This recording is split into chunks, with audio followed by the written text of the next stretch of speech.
Assalamualaikum warahmatullahi wabarakatuh, sahabat Rest Area Channel yang saya hormati. Pada kesempatan ini kita berada di puncak Gunung Kelut.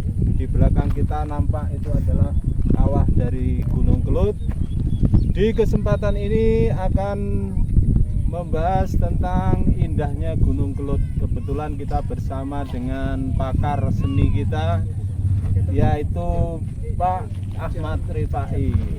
Jadi yang pertama yang perlu saya tanyakan, Pak Rifai, seandainya kita melihat pemandangan yang indah ini kita wujudkan di dalam kanvas bentuk lukisan, kira-kira teknis yang harus kita gunakan yang bagaimana kira-kira? Terima kasih. Untuk membuat sebuah karya atau lukisan, tentunya kita harus melihat dari sudut pandang mana. Jadi dalam sebuah misal seperti ini, kita harus melihat dalam satu titik dulu sebagai center of interestnya. Sesuatu itu, sebuah karya itu berasal dari sebuah titik yang selalu baru kita kembangkan menjadi sebuah garis, menjadi sebuah bentuk objek atau benda, sehingga dengan garis itu akan melahirkan suatu bentuk-bentuk yang indah seperti yang kita lihat sekarang ini. Sekarang saya misalkan begini, ini kan ada objek gunung ya, di situ ada kawah. Kalau kita mau melukis kan biasanya ada senternya, ada pusat objek yang harus kita ambil supaya hasil lukisan kita ini bisa maksimal. Seandainya kalau posisinya seperti ini, apa yang kita jadikan sebagai pusat? Apakah kawahnya, apakah puncak itu, apakah bentuk embun yang redup seperti ini? Ya, tentunya ketika kita melukis harus kita mencari pusat beratan atau senternya itu bagaimana sesuatu yang paling menarik dulu. Ya, yang paling menarik dulu. Yang paling menarik. Paling menarik. Setelah itu bagian yang mengikutinya. Yang mengikuti berarti di kanan, kiri dan sebagainya. Sehingga detail dari sebuah objek yang kita tambahkan itu bagian yang fokusnya dulu, yang bagian pusatnya yang kita perhatikan. Sehingga ada frame-nya, ada batasannya, kita bisa melebar ke seluas. Jadi sudut pandang kita sebagai tentunya harus diperhatikan sesuai dengan frame kita, ukuran dari kanvas tersebut. Kalau ini misalkan kita ngambil yang mana? Yang kawahnya, pusatnya kawah atau pusatnya yang mana? Ketika kita kawah, berarti objek kita tetap ke bawah. Jadi kita memakai teknik istilahnya cara pandang melukis itu dengan pandangan mata burung, perspektif burung. Jadi melihat dari atas ke bawah. Jadi sudut pandang kita seperti seakan burung, jadi lihat kita dari bawah. Jadi fokus yang bisa kita lihat dari atas ke bawah itu arealnya seperti apa. Jadi kawahnya dulu, baru nanti kalau kita ambilnya fokusnya ke kawah harus posisi. Nah, ketika kita mengambil sudut pandangnya yang berbeda, yang kita misalnya agak jauh jaraknya agak jauh, berarti kita bisa ngambil yang lebih skupnya yang lebih luas lagi. Jadi kita lihat dulu bagaimana kita mengambil posisi yang pas dalam berkarya seni. Ini saya kalau seperti saya dan pemirsa yang ada di rumah ini kan awam dari sisi seni ya, cara melukis dan lain sebagainya. Berarti kan kita pakai ini senternya adalah kawah ya. Kawah dulu. Kita tentukan kawah. Apakah kawah ini kalau kita punya frame ukuran lukisan itu posisinya harus di tengah-tengah lukisan atau bisa juga di samping? Gitu. Berarti itu bagaimana seorang seniman itu mengambil sebuah misalnya keseimbangan. Jadi keseimbangan itu bisa posisi di tengah, bisa posisi di samping, ya samping. Tetapi bagaimana menampilkan sebuah keseimbangan itu tidak menjadi berat sebelah. Itulah tantangan dari seorang seniman. Jadi bagaimana dia bisa mengimbangi dengan objek-objek yang lain sekitarnya. Jadi boleh di tengah, boleh di samping. Oh gitu ya.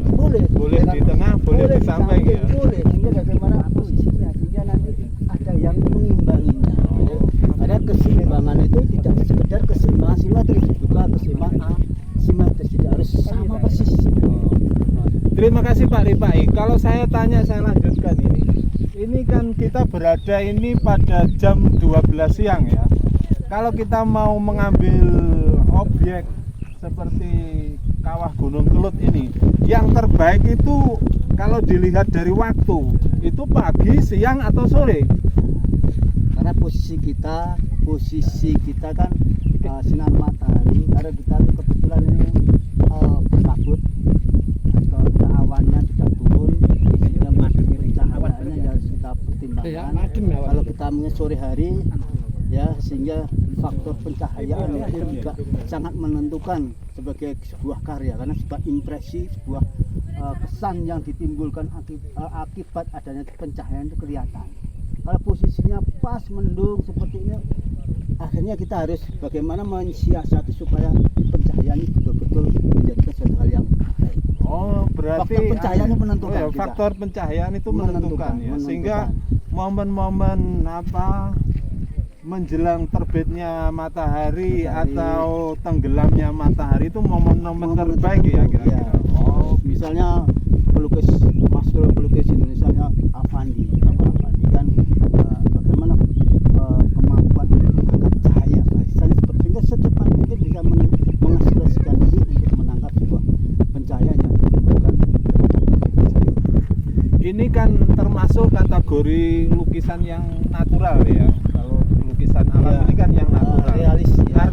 Realis. Jadi kalau kita melukis objek yang realis seperti ini, jadi selain pencahayaan tadi, kalau dari sisi teknis melukisnya, apakah itu cara menggoresnya atau pewarnaannya, itu gimana, mungkin bisa dijelaskan sedikit ya? Ketika kita melukis realis tentunya harus kemampuan dasarnya adalah kemampuan untuk menggambar sebuah bentuk misalnya kita ngambil sebuah batu seperti ini. Jadi bagaimana kita bisa memindahkan batu itu ke objek sedetail mungkin, tergantung apa yang kita gunakan, cat apa yang kita gunakan, apakah cat air atau cat minyak atau pastel atau air. Itu punya teknik tersendiri dan punya karakter tersendiri antara bahan satu dengan bahan yang lainnya. Ya, menggunakan cat minyak itu yang penting sebagai seorang pelukis untuk memudahkan cat minyak. Jadi bagaimana membuat seperti itu, kesannya memang betul-betul batu seakan-akan ya, seperti aslinya gitu aslinya ya. Kalau kita melihat seperti itu. Tapi kalau yang beraliran yang lain tidak, ya misalnya impresionisme atau ekspresionisme atau mungkin abstrak, tidak harus sedikit. Saya kira itu ya Pak Ripai, sudah cukup kita sampaikan, tapi barangkali sebelum kita tutup ada yang perlu disampaikan bagi para pemirsa Rest Area Channel ini, atau terutama bagi anak-anak yang barangkali punya talenta khusus untuk bisa melukis yang lebih bagus. Jadi dalam sebuah berkarya pada dasarnya manusia mempunyai sisi faktor estetika, karena keindahan itu pasti dimiliki dari setiap orang. Jadi kemampuan untuk dasar itu sudah dimiliki.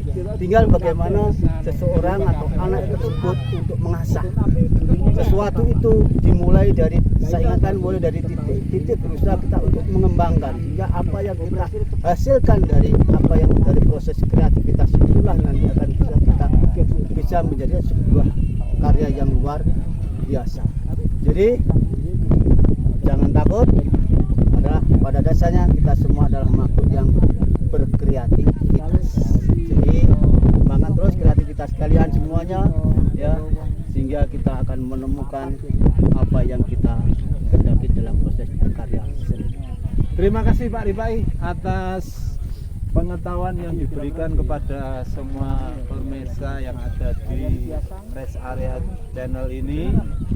Saya mohon untuk bantu channel ini untuk like, share, comment, and subscribe. Assalamualaikum warahmatullahi wabarakatuh. Waalaikumsalam warahmatullahi wabarakatuh.